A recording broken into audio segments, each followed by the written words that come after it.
நண்பர்கள் அனைவருக்கும் முதற்கனின் வணக்கத்தினை தெரிவித்துக் கொள்கின்றேன். இன்றைய பதிவில் திருப்புன்கூர் சிவலோகநாதர் ஆலயம் குறித்து நாம் அறிந்து கொள்ளவிருக்கின்றோம். திருப்புன்கூர் சிவலோகநாதர் கோவில் மயிலாடுதுறை மாவட்டம் வைத்தீஸ்வரன் கோவிலுக்கு அண்மையில் அமைந்துள்ளது. சிவபெருமானின் தேவார பாடல் பெற்ற 274 சிவாலயங்களில் ஒன்றான இது பாடல் பெற்ற காவிரி வடகரை தலங்களில் 20வது தேவார திருத்தலமாக போற்றப்படுகிறது. அப்பர், சம்பந்தர், சுந்தரர் ஆகிய தேவார மூவரால் பாடல் பெற்ற சிவத்தலமாக இது திகழ்கிறது. ஒரு காலத்தில் இவ்வூரானது புங்கமரம் நிறைந்த அடர்ந்த காட்டுப்பகுதியாக இருந்தது. இங்கிருந்த புங்கமரத்தடியின் கீழே சிவபெருமான் தரிசனம் கொடுப்பதால் இவ்வூர் திருப்புங்கூர் என்று பெயர் பெற்றது. நந்தனாருக்காக சிவபெருமான் நந்தியை விலகியிருக்க சொன்ன தலம் என்பதால் நந்தி தேவர் மூலவருக்கு நேராக இல்லாமல் சற்று விலகி இருக்கிறார். இங்கு அருள்பாலிக்கும் மூலவர் சிவலோகமுடைய நாயனார் என்றும் சிவலோகநாதர் என்றும் அழைக்கப்படுகிறார். அம்பாள் சொக்கநாயகி என்றும் சௌந்தரநாயகி என்றும் அழைக்கப்படுகிறாள். இத்தல இறைவன் மண் புற்றினாலான சுயம்பு மூர்த்தியாக அருள்பாலிக்கிறார். லிங்கபானம் மண்ணாலும் ஆவுடை கருங்கல்லாலுமானது. சிவலிங்கம் புற்று மண்ணால் ஆனதால் சுயம்பு லிங்கத்தின் மீது எப்பொழுதும் குவளை சார்த்தப்பட்டிருக்கிறது. புனுகு சட்டம் சார்த்தும் நாளில் மட்டும் இவரை கவசமின்றி தரிசிக்கலாம். புற்று வடிவாய் அமைந்துள்ள சிவலோகநாதருக்கு வாரந்தோறும் திங்கள் கிழமைகளில் இரவு 8:30 மணி அளவில் புனுகு சட்டம் சாத்துகிறார்கள். இத்தல இறைவனை பணிந்து வழிபடுபவர்களுக்கு நோய்கள் வராது என்றும் ஆயுள் ஆரோக்கியத்தோடு செல்வமும் பெருகும் என்று தலபுராணம் குறிப்பிடுகிறது. இறைவன் சன்னதிக்கு இடதுபுறம் அம்பாள் சொக்கநாயகியின் சன்னதி தனி கோவிலாக அமைந்துள்ளது. இங்கு அம்பிகை தெற்கு நோக்கி நின்ற திருக்கோலத்தில் அருள்பாலிக்கிறாள். தல விருட்சமாக புங்கமரம் விளங்குகிறது. தல தீர்த்தங்களாக ரிஷப தீர்த்தம், தேவேந்திர தீர்த்தம் ஆகியவை உள்ளன. இத்தலத்திற்கு திருநாவுக்கரசர் பதிகம் ஒன்றும், திருஞான சம்பந்தர் பதிகம் ஒன்றும், சுந்தரர் பதிகம் ஒன்றும் என மொத்தம் 3 திருப்பதிகங்கள் உள்ளன. இவற்றில் திருநாவுக்கரசர் அருளிய பதிகம் திருப்புங்கூர் மற்றும் திருநீடூர் ஆகிய 2 திருத்தலங்களுக்கும் பொதுவானது. பிரம்மன், சப்தகன்னியர், இந்திரன், சூரியன், சந்திரன், அக்னி, அகத்திய முனிவர், பதஞ்சலி முனிவர், வியாக்கிரபாத முனிவர், சம்பந்தர், அப்பர், சுந்தரர், ஏயர்கோன் கலிக்காம நாயனார், விரல்மீண்டர், கபிலதேவ நாயனார், பட்டினத்து பிள்ளையார், நம்பியாண்டார் நம்பி, சேக்கிழார் மற்றும் ராஜேந்திர சோழன் ஆகியோர் இத்தலத்து இறைவனை வழிபட்டு பேறு பெற்றிருக்கின்றனர். வள்ளல் பெருமான் தாம் பாடி அருளிய விண்ணப்ப கலிவெண்பாவில் ஒன்றி கருப்புன்கூர் உள்ள கயவர் நயவா திருப்புன்கூர் மேவும் சிவனே என்று போற்றியுள்ளார். சுந்தரர் மீது கோபம் கொண்ட விரண்மிண்ட நாயனார் இத்தலத்திற்கு வந்து தங்கியிருந்து வழிபட்ட சிறப்புடைய தலம் இது. 63 நாயன்மார்களில் ஒருவரான திருநாளை போவார் என்று அழைக்கப்படும் நந்தனார் வழிபடுவதற்காக நந்தியை விலகியிருக்குமாறு செய்த தலம் என்பதும் கூடுதல் சிறப்பு. சோழ நாட்டிலே ஆதனூர் என்ற ஒரு சிறிய ஊர். அங்கு ஒரு புலைப்பாடியில் பிறந்த நந்தன் ஒரு நிலச்சுவார்ந்தாரிடம் பண்ணையாளாக வேலை பார்க்கிறார். மிக சிறந்த சிவபக்தரான நந்தனார் சிதம்பரத்தில் வீற்றிருக்கும் நடராஜ பெருமானை தரிசிக்க மிகுந்த ஆவல் கொண்டிருந்தார். ஆனாலும் கூலி வேலை செய்து பிழைக்கும் அவரால் உடனடியாக சிதம்பரம் செல்ல முடியவில்லை. அவர் வேலை செய்யும் இடத்திலும் சிதம்பரம் செல்ல அனுமதி கிடைத்தபாடில்லை. இதனால் நாளை போகலாம் என்றவாறே இருந்தார். இதனால்தான் நந்தனாருக்கு திருநாளை போவார் என்ற பெயர் ஏற்பட்டது. நந்தன் மார்கழி மாதம் திருவாதிரை நாளன்று சிதம்பரத்தில் குடிகொண்டிருக்கும் நடராஜ பெருமானுக்கு செய்யப்படும் சிறப்பு வழிபாடுகளை காண விரும்பி தனது எஜமானரிடம் தான் சிதம்பரம் செல்லவிருப்பதாக கூறுகிறார். ஆனால் அவரோ மாடு தின்னும் புலையா உனக்கு மார்கழி திருநாளா என்று தடுத்து நிறுத்துகிறார். நந்தன் மீண்டும் மீண்டும் மன்றாடி சிதம்பரம் போக அனுமதி வேண்ட நந்தனை எவ்வாறாயினும் தடுத்து நிறுத்த வேண்டும். அதே சமயம் அவனது நச்சரிப்பில் இருந்தும் விடுபட வேண்டும் என எண்ணிய எஜமானர் அவரது 40 வேலி நிலத்தை உழுது பயிர் செய்து அறுவடைக்கு தயாராக்கிவிட்டு சிதம்பரம் செல்லும்படி கூறுகிறார். இதனால் செய்வதறியாது திகைத்து போன நந்தன் மனம் வருந்தினார். வயலுக்கு சென்று நிலத்தை பார்த்து அழுது புலம்பிய அவர் அங்கேயே மயங்கி விழுந்தார். தன் பக்தனின் மனக்குமுறலை போக்க நினைத்த சிவபெருமான் தன் பக்தனுக்காக தானே நிலத்தில் இறங்கி வேலை செய்கிறார். விடியும் முன்னரே அனைத்து பயிர்களும் அறுவடைக்கு தயாராகும்படி செய்தார். மறுநாள் கண்விழித்த நந்தன் விளைந்து தலை சாய்ந்திருந்த நெற்கதிரை பார்த்து பெருமகிழ்ச்சி அடைந்தார். இறைவனின் பெருங்கருணையை எண்ணி அவரை போற்றியபடி ஆனந்த கூத்தாடுகிறார். இந்த அதிசயத்தை ஊரே திரண்டு பார்க்கிறது. நந்தனின் முதலாளியும் விஷயத்தை அறிந்து ஓடி வந்தார். தனது தவறுக்காக மனம் வருந்திய அவர் நந்தனாரின் கால்களில் விழுந்து வணங்கி மன்னிப்பு கேட்கிறார். அப்பொழுது அசரீரியாக ஒலித்த சிவபெருமான் சிதம்பரம் வருமாறு நந்தனாருக்கு அழைப்பு விடுக்கிறார். பிறகு சிதம்பரம் செல்லும் பொழுது வழியில் திருப்புன்கூர் திருத்தலத்திற்கு வருகிறார் நந்தனார். கோவிலுக்குள் நுழைய முடியாத அவர் ஆலய வாயிலில் நின்றவாறே இறைவனை தரிசிக்க முற்படுகிறார். ஆனால் நந்தி இடையே இருந்ததால் நந்தனாரின் தரிசனத்திற்கு அது இடையூறாக அமைந்தது. கோவிலுக்கு வெளியே இருந்தபடியே எட்டி எட்டி உள்ளே பார்க்கிறார். சுவாமி தெரியவில்லை.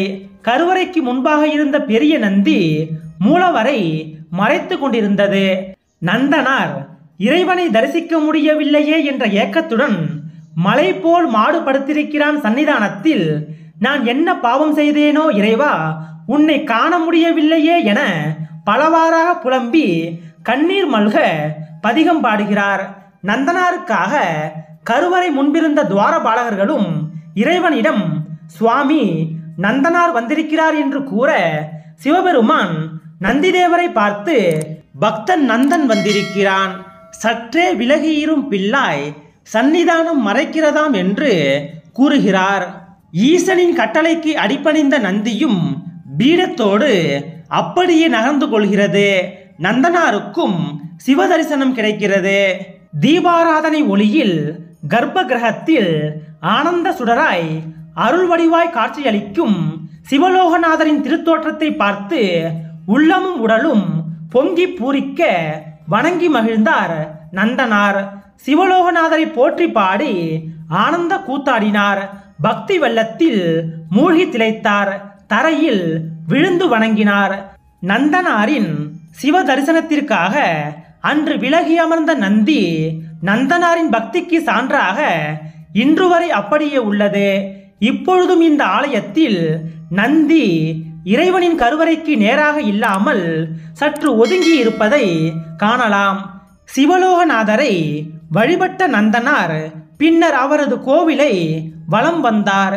அப்பொழுது பெரும் பள்ளம் ஒன்று இருப்பதை கண்டார்.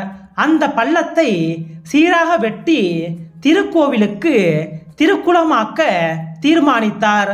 இரவென்றும் பகலென்றும் பாராமல் சிவநாமத்தை சிந்தையிலே கொண்டு பள்ளத்தை தன்னந்தனியாகவே சரி செய்ய துவங்கினார். நந்தனார் தனியாக கஷ்டப்படுவதை பார்த்த இறைவன் தன் மகனான விநாயகரை நந்தனாருக்கு உதவுமாறு கூறி அனுப்பி வைத்தார். விநாயகரும் நந்தனாருக்காக குளம் வெட்டி தந்தார். இதனால்தான் இத்தலத்து விநாயகர் குளம் வெட்டி விநாயகர் என்று அழைக்கப்படுகிறார். பின்னர் சிதம்பரம் சென்ற நந்தனார் நடராஜரோடு இரண்டர கலந்து முக்தியடைந்ததாக வரலாறு கூறுகிறது. இறைபக்திக்கு முன்னால் உயர்வு தாழ்வு என்ற பேதம் இல்லை என்பதை நந்தனார் மூலம் உலகுக்கு உணர்த்திய திருத்தலமாக திருப்புன்கூர் திகழ்கிறது. இங்கிருக்கும் நந்திதேவர் மிகப்பெரிய அளவில் காணப்படுகிறார். எல்லா சிவாலயங்களிலும் உள்ள நந்தியின் நாக்கு வெளியில் தெரியும்படி இருக்கும். ஆனால் நந்தனாருக்காக விலகிய இங்குள்ள நந்தியின் நாக்கு வெளியே தெரியவில்லை, மாறாக உள்ளமைந்தபடி இருக்கும். இதற்கு பின்னாலும் நந்தனாரின் வரலாறு தான் இருக்கிறது. நந்தனாருக்காக இறைவன் நந்தியை விலகியிருக்க சொன்னபொழுது மனம் வருந்திய நந்தி தேவர், இத்தனை காலமாக இறைவனுக்கு யாம் காவல் இருக்கிறோம், 33 தேவர்களும் இறைவனை தரிசிக்க வந்தபோது கூட இதுவரை எம்மை சுவாமி விலக சொல்லியதில்லை. ஆனால் அற்ப மானிடன் ஒருவனுக்காக சுவாமி என்னையே வழிவிட சொல்கிறாரே என்ற கோபம் ஏற்பட்டது. ஆனாலும் கூட சுவாமியின் கட்டளைக்கு மறுப்பு தெரிவிக்க முடியாத சூழ்நிலையில் தனது நாவை உள்ளடக்கி பல்லால் கடித்து கொண்டு பிறண்டு படுத்துவிட்டார். இதனால்தான் இங்குள்ள நந்தியின் நாக்கு வெளியே தெரியவில்லை என்று கூறப்படுகிறது. இங்குள்ள நந்திகேஸ்வரரின் கலைநயமிக்க அழகிய வேலைப்பாடுகள் நம்மை வியக்க வைக்கும். ஒரே கல்லில் சிற்பமாக வடிவமைக்கப்பட்ட சிறப்பையும் இந்த நந்திதேவர் பெற்றிருக்கிறார்.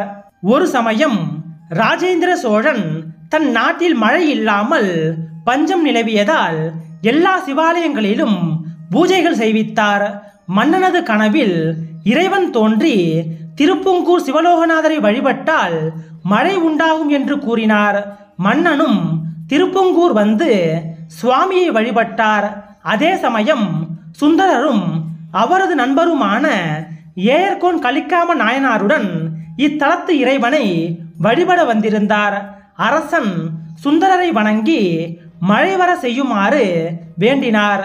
சுந்தரரும் மழை வரவழைத்தால் சுவாமிக்கு 12 வேலி நிலமளிக்க வேண்டும் என்று கூற மன்னரும் சம்மதித்தார். சுந்தரர் பதிகம் பாட மழை பெய்தது.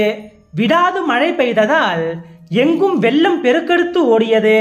இதை கண்ட மன்னன் மழையை நிறுத்தாவிட்டால் பெருஞ்சேதம் உண்டாகும், எனவே மழை போதும் என்று கூறுகிறார். சுந்தரர் மழையை நிறுத்த கோவிலுக்காக மேலும் 12 வேலி நிலம் கேட்க மன்னனும் உடனே தர சுந்தரரும் இறைவனை போற்றி பதிகம் பாடுகிறார். மழையும் நின்றது. இவ்வாறாக சுந்தரர் 24 வேலி நிலங்களை இந்த கோவிலுக்காக அரசரிடமிருந்து பெற்று கொடுத்திருக்கிறார். இந்த வரலாற்றை சுந்தரர் தனது அந்த நாளன் உன் அடைக்கலம் புகுத என துவங்கும் பதிகத்தின் 2வது பாடலில் குறிப்பிட்டு பாடியுள்ளார். மிகவும் பழமையான இக்கோவிலுக்கு ராஜேந்திர சோழன் காலத்தில் திருப்பணிகள் நடந்துள்ளது. இத்தலத்து கல்வெட்டுகளில் இறைவனுடைய திருமஞ்சனத்திற்கும் திருப்பள்ளி எழுச்சிக்கும் பூமாலைகள் கட்டி சார்த்துவதற்கும் நிலம் வழங்கப்பட்ட செய்திகள் குறிப்பிடப்பட்டுள்ளன. கல்வெட்டில் இறைவன் சிவலோகமுடைய நாயனார் என்று குறிப்பிடப்பட்டுள்ளார். இந்த ஆலயம் பெரிய கோவிலாகவோ அல்லது சிறிய கோவிலாகவோ இல்லாமல் நடுத்தர அளவில் உள்ளது. 5 நிலை ராஜகோபுரம் கம்பீரமாக நம்மை வரவேற்க 2 பிரகாரங்களுடன் இந்த ஆலயம் அழகிய காட்சி அளிக்கிறது. ராஜகோபுர வாயிலை கடந்து நேராக உள்ளே நுழைந்தால் விசாலமான திறந்த முற்றவெளி உள்ளது. இங்கு கவசமிடப்பட்ட கொடிமரம், பலிபீடம் மற்றும் நந்தி மண்டபம் காணப்படுகிறது. கொடிமரத்தையும் அதன் கீழ் அருள்பாலிக்கும் விநாயகரையும் பலிபீடத்தையும் வழிபட்டுவிட்டு முன்னே சென்றால் நந்தி மண்டபம் வருகிறது. இந்த மண்டபத்தில் சற்றே விலகியவாறு உள்ள நந்தி தேவரின் கண்கவர் அழகிய சிற்பம் கண்களை கவருமாறு காட்சியளிக்கிறது. நந்தி தேவரை வணங்கி அவரிடம் அனுமதி பெற்ற பின் உள்வாயிலை அடைகிறோம். உள்வாயிலின் மேற்புறத்தில் வண்ணச்சுதையில் பஞ்சமூர்த்திகள் காட்சி தருகின்றனர். துவார விநாயகரை வணங்கி உள்வாயிலை கடந்து நேராக சென்றால் மகாமண்டபத்தை அடைகிறோம். மகாமண்டப வாசலின் ஒரு பக்கம் நர்த்தன விநாயகரும் மற்றொரு பக்கம் முருகப்பெருமானும் காட்சியளிக்கின்றனர். வாயிலின் மேற்புறம் அலங்கார வளைவோடு கூடிய சோமாஸ்கந்தரின் புடைப்பு சிற்பம் உள்ளது. இறைவனின் இருபுறமும் பிரிங்கி முனிவரும் நந்தி தேவரும் வழிபடுவது போன்ற காட்சிப்படுத்தப்பட்டுள்ளது. இவர்களை வணங்கியவாறு மகாமண்டபத்தின் உள்ளே நுழைந்தால் பலிபீடமும் அதனை அடுத்து சிறிய அளவிலான நந்தி தேவரும் காட்சி தருகின்றனர். கருவறையின் இடதுபுறம் ஒரு மேடையில் விநாயகர் தரிசனம் தருகிறார். கருவறையின் இருபுறமும் கம்பீரமான இரு துவாரபாலகர்கள் சற்றே சாய்ந்தபடி காட்சி தருகிறார்கள். இவர்களுடைய திருமேனியின் கலைநயம் நம்மை கவர்ந்து இழுக்கிறது. துவாரபாலகர்கள் எல்லா கோவில்களிலும் நேராக இருப்பார்கள், ஆனால் இங்கு தலை சாய்ந்து காணப்படுகிறார்கள். இதற்கான காரணம், சுவாமி இங்கே துவாரபாலகர்கள் மூலம் வெளியே யார் வந்திருக்கிறார்கள் என்பதை உணர்வதாக ஒரு ஐதீகம் உள்ளது. ஐதீகத்தின்படி நந்தனார் இங்கு வந்திருந்த பொழுது சுவாமி வெளியே யார் வந்திருக்கிறார் என்று கேட்டதாகவும், சுவாமி கேட்பதை செவி கொடுத்து கேட்ட துவாரபாலகர்கள் பக்தன் நந்தன் வாயிலில் நிற்கிறான், நந்திகேசன் வழிமறைத்திருக்கிறான் என இறைவனிடம் கூறியதாகவும், பின்னர் சிவபெருமான் நந்தியை பார்த்து, சற்றே விலகியிரும் பிள்ளாய், சன்னிதானம் மறைக்கிதாம் நற்றவம் புரிய நம்மிடம் திருநாளை போவார் வந்திருக்கிறார் என கூறியதாகவும், அதன் பின்னர் நந்தி விலகி நந்தனார் தரிசனம் பெற்றதாகவும் கூறப்படுகிறது. துவாரபாலகர்களின் இந்த தோற்றம் பக்தன் நந்தனார் வந்திருக்கிறார் என்று கூறுவது போல அமைந்திருக்கிறது. இங்கிருக்கும் துவாரபாலகர்களை வணங்கி அவர்களிடம் அனுமதி பெற்று மூலஸ்தானத்தை நோக்கி நேராக நின்று பார்த்தால் சுயம்பு மூர்த்தியான இறைவன் சிவலோகநாதர் கிழக்கு திசை நோக்கியவாறு அருள்பாலிக்கிறார். மூலவர் சற்று குட்டையான பானத்துடன் காட்சி தருகிறார். இங்குள்ள சிவலிங்கம் மண் புற்றினாலான சுயம்பு திருமேனியாகும். எனவே சிவலோகநாதர் எப்பொழுதும் திருக்குவளை சார்த்தியபடியே தரிசனம் தருகிறார். புனுகு சட்டம் சார்த்தும் நாளில் மட்டும் கவசம் இன்றி மூலவரை தரிசிக்கலாம். கருவறையின் வெளியே உள்ள அர்த்த மண்டபத்தில் சிவபார்வதியின் சிறிய அளவிலான திருமேனிகள் காட்சியளிக்கிறது. கர்ப்ப கிரகத்தின் வெளியே மகாமண்டபத்தின் இரு பக்கங்களிலும் ஆலயத்தின் உற்சவ மூர்த்திகளின் அழகிய திருமேனிகள் காணப்படுகின்றன. கருவறையின் வலது பக்கத்தில் சிவபெருமான், பார்வதி தேவி, அஸ்திரதேவர், விநாயகர், சாஸ்தா, சண்டிகேஸ்வரர், சோமாஸ்கந்தர், அம்பிகை, வள்ளி தேவயானை சமேத முருகப்பெருமான் மற்றும் பாவை சிற்பம் ஒன்றும் காணப்படுகிறது. கருவறையின் இடது பக்கத்தில் உமா மகேஸ்வரர், அம்பிகை, நால்வர் திருமேனிகள், நந்தனார், பூர்ணா புஷ்கலா சமேத சாஸ்தா மற்றும் மாரியம்மனின் ஐம்பொன் திருமேனிகள் உள்ளன. இந்த திருமேனிகளின் அருகிலேயே ஒரு மரப்பெட்டகத்தில் வெள்ளியால் ஆன நடராஜர் திருமேனியும் காணப்படுகிறது. இந்த இறை திருமேனிகளை வணங்கிவிட்டு ஆலயத்தின் பக்கவாட்டில் உள்ள வாயில் வழியே வெளியேறினால் சுற்றுப்பிரகாரம் வருகிறது. சுற்றுப்பிரகாரத்தில் பல அழகிய சிற்ப வேலைப்பாடுகளும் கோஷ்டத்தில் பல தெய்வ திருமேனிகளும் அழகுற காணப்படுகின்றன. முதலில் நர்த்தன விநாயகர் காட்சி தருகிறார். நர்த்தன விநாயகரை தொடர்ந்து பிக்ஷாடனாரின் எழில் திருமேனி காணப்படுகிறது. பிக்ஷாடனாரை அடுத்து அகஸ்திய மகரிஷி காட்சி வழங்குகிறார். அகஸ்திய மகரிஷியை வழிபட்டு விட்டு முன்னோக்கி சென்றால் தென்முக கடவுளாம் தட்சிணாமூர்த்தி தெற்கு திசை நோக்கியவாறு கல்லால மரத்தின் கீழ் தரிசனம் வழங்குகிறார். இவரது அழகிய திருமேனி கண்களுக்கு விருந்தளிக்கிறது. தட்சிணாமூர்த்தியின் சந்நிதி தனித்துவமாக தெரியும்படி கலைநயமிக்க தூண்களோடும் வேலைப்பாடுகள் நிறைந்த அழகிய மேடையோடும் கூடிய சன்னதியாக விளங்குகிறது. தட்சிணாமூர்த்தியின் சன்னதியை அடுத்து வடக்கு நோக்கிய நிலையில் நால்வர் திருமேனிகள் அமைந்துள்ளன. நால்வருடன் கலிக்காமரும் சேர்ந்து காணப்படுகிறார். இவர்களை அடுத்து சுந்தர விநாயகர் காட்சி கொடுக்கிறார். விநாயகரை வழிபட்டு விட்டு பிரகாரத்தின் வலது பக்கம் திரும்பும் பொழுது முதலிலேயே சோமாஸ்கந்தர் ஆலயம் அமைந்துள்ளது. இங்கு சோமாஸ்கந்தர் பெரிய திருமேனியாக உள்ளார். சோமாஸ்கந்தர் ஆலயத்தை அடுத்து அகஸ்திய முனிவர் மற்றும் சூரிய தேவர் வழிபட்ட சிவலிங்க திருமேனிகள் உள்ளன. அடுத்து ஆறுமுக பெருமானின் சந்நிதி வருகிறது. இந்த சந்நிதியில் முருகப்பெருமான் 6 முகங்களோடு மயில் மீது அமர்ந்தவாறு கிழக்கு திசை நோக்கியவராய் அருள் புரிகிறார். இவரது இருபுறமும் வள்ளி தெய்வ யானை காட்சியளிக்கின்றனர். ஆறுமுக பெருமானின் சன்னதியை அடுத்து தத்புருஷ், அகோர, வாமதேவ, சத்யோஜாத முகங்களின் பெயரில் அமைந்துள்ள 4 பானலிங்கங்கள் காட்சியளிக்கின்றன. மூலவரின் கருவறை பின்புற கோஷ்டத்தில் லிங்கோத்பவர் காணப்படுகிறார்.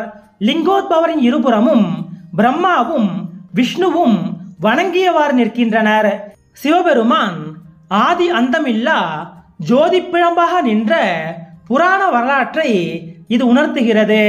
பிரகாரத்தை தொடர்ந்து வலம் வந்தால் லிங்க பானங்களை அடுத்து கஜலட்சுமியின் சன்னதி வருகிறது. இங்கு கஜலட்சுமி தேவி சதுர்புஜங்களை கொண்டவளாய் மேலிரு கரங்களில் தாமரை மலர்களை ஏந்தியவாறு கீழிரு கரங்களில் அபயவரத ஹஸ்தங்களோடு தாமரை மலரில் அமர்ந்த திருக்கோலத்தில் கிழக்கு திசை நோக்கியவாறு அருள் புரிகிறாள். தேவியின் இருபுறங்களிலும் 2 யானைகள் குடங்களில் நீர் சொரிகின்றவாறு கலை அழகோடு கஜலட்சுமி தேவியின் சொரூபம் அருள்பாலிக்கிறது. கஜலட்சுமி தேவியின் சன்னதியை அடுத்து வடமேற்கு மூலையில் விநாயகர், மகாலட்சுமி, மகாவிஷ்ணு மற்றும் துர்கா தேவியின் சிலாரூபங்கள் காட்சி தருகின்றன. இவர்களுக்கு எதிரே நாகர் சிலை காணப்படுகிறது. நாகர் சிலையில் குழந்தை கிருஷ்ணர் அற்புத காட்சியளிக்கிறார்.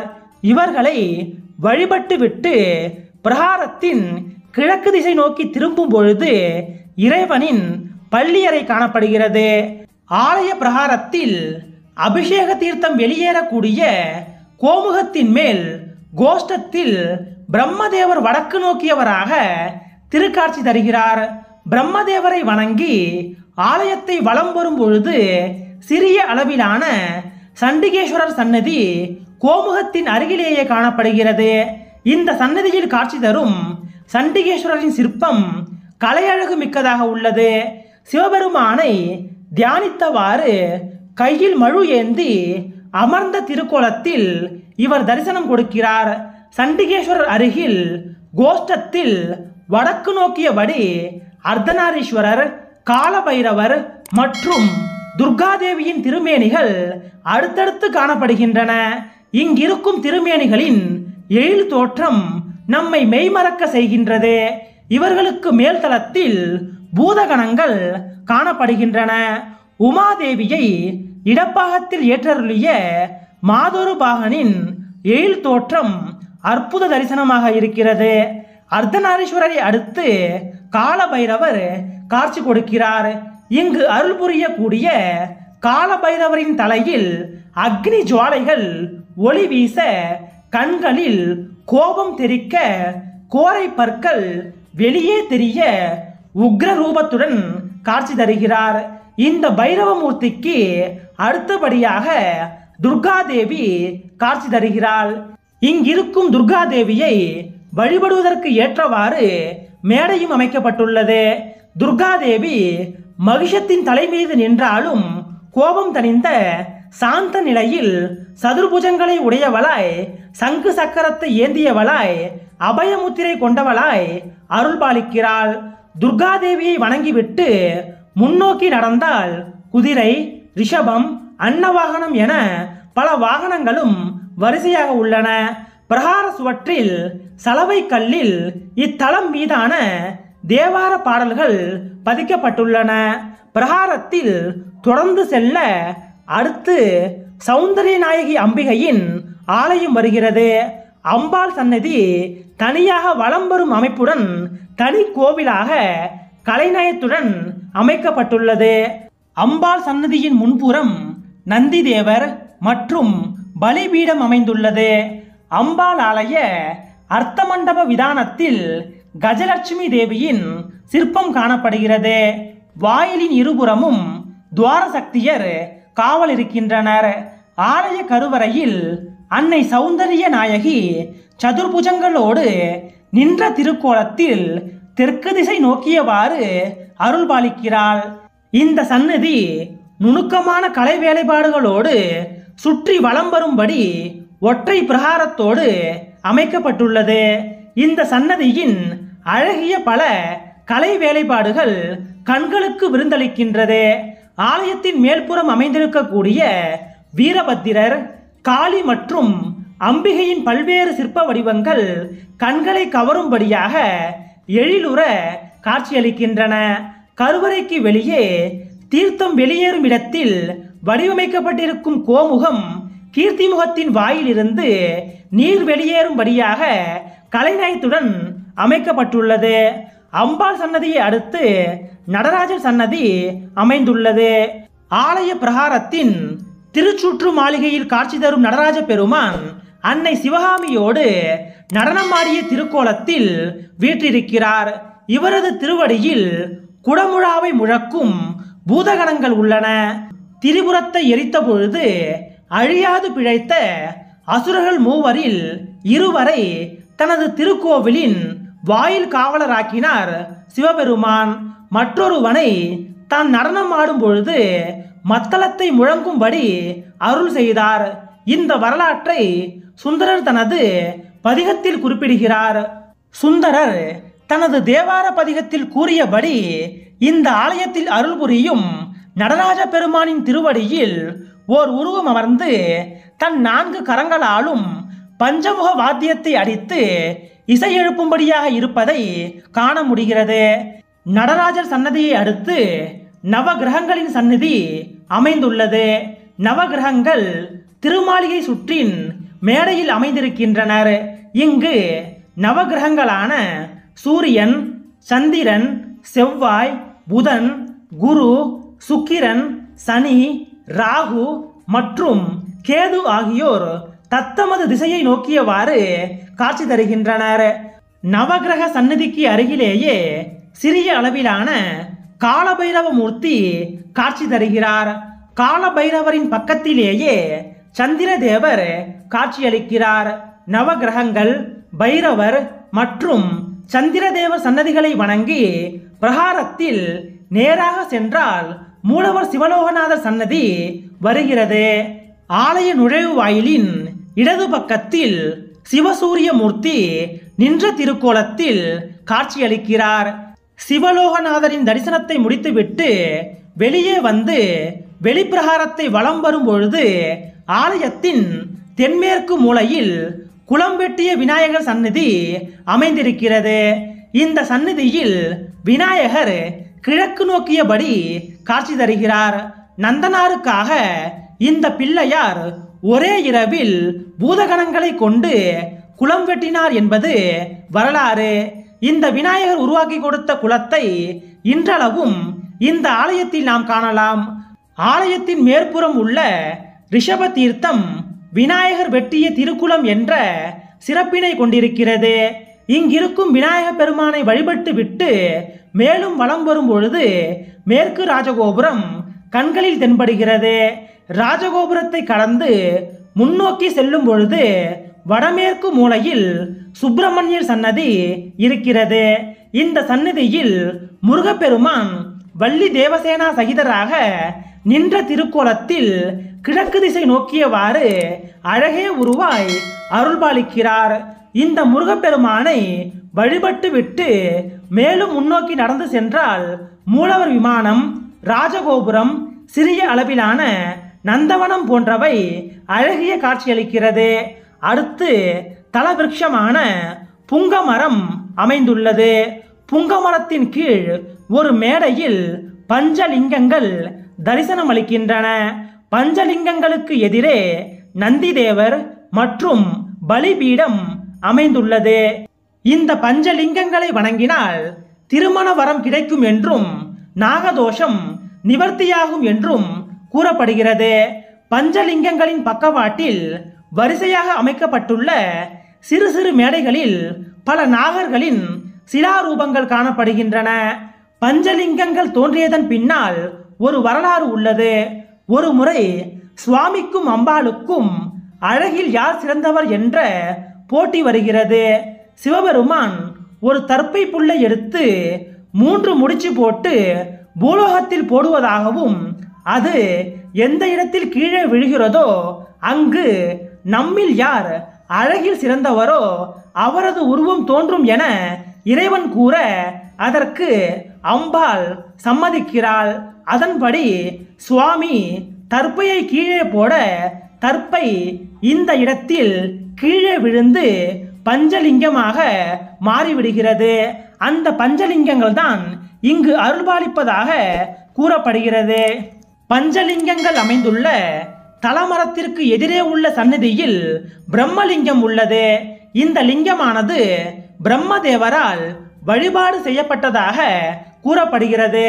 பிரம்மலிங்கத்தை வழிபட்ட பின்னர் மேலும் முன்னோக்கி சென்றால் சிறிய அளவில் பராமரிக்கப்படும் ஒரு நந்தவனமும் அதன் உள்ளே ஒரு விநாயக பெருமானும் காட்சி தருகிறார். அடுத்து முன்னேறி சென்றால் திருநாளை போவார் நூல் நிலையம் அமைந்துள்ளது. அதற்கடுத்து கிழக்கு ராஜகோபுரம், துவஜஸ்தம்பம், நந்தி மண்டபம் காணப்படுகிறது. ராஜகோபுரத்தின் இடது பக்கம் நந்தனாருக்காக அமைக்கப்பட்ட ஆலயம் ஒன்று உள்ளது.